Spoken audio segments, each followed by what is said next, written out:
couple ride siguro to. Parehas ng motor eh. Hindi totoo yan. Babae pa yata yung isa. Okay din yung ganyan, no? Magra-rides kayo ng partner mo. Huwag kayo iiyak. Magkaiba kayo ng motor. Di angkas.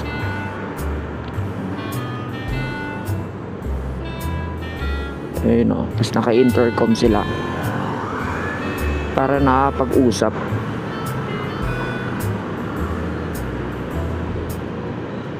Sana all. Sana all.